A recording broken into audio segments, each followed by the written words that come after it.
Ito namang malaking bahagi ng Northern at Central Negros Occidental total blackout dahil sa pinsala ng malakas na hangin na dala ng Bagyong Tino. Kaugnay niyan, may mga report din ng Bombo Radyo Bacolod. Total blackout sa malaking bahagi ng Northern at Central Negros Occidental dahil sa pinsala ng Bagyong Tino.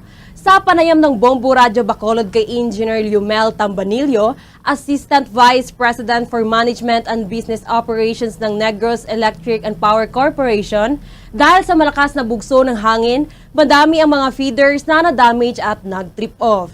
Kabilang sa apektadong lugar ang Silay City, Talisay City, Bacolod City, Bago City, Morsha at Salvador Benedicto, kung saan naabot sa 250,000 ang mga power consumers na apektado.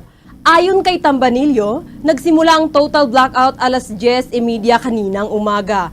Kasabay ng malakas na pagbagyo ng hangin na tumumba ng madaming mga poste at pumutol ng mga linya. Pahayag ni Tambanillo na uunahin muna nilang i-restore ang sub-transmission lines na siyang nagbabato ng power supply at may mga teams na din na nag-aayos ng mga problema sa mga feeders. Siniguro na din ito na sisikapin ng Negros Power na maibalik agad ng supply ng kuryente. Hindi gaano malakas ang buhos ng ulan sa buong lalawigan, ngunit maihahalin tulad sa malaking ipo-ipo ang dalang hangin ng Bagyong Tino. Dahil dito, kadalasan sa mga pinsala ay ang pagkatumba ng mga puno sa daan, mga bahay na natumbahan ng puno at mga bahay na sinira ng malakas na hangin.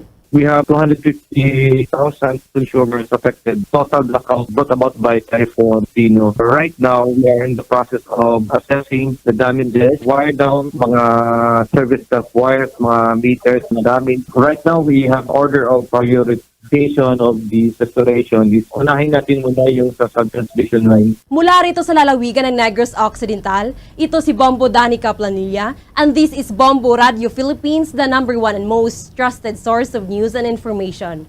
Basta Radio. Bombo! For the most trusted source of news and information, visit our website at www.bomboradio.com. Follow us on Bombo Radio mobile app, Facebook, YouTube, TikTok, and X, formerly Twitter. Like, share, and stay connected. Anytime, anywhere.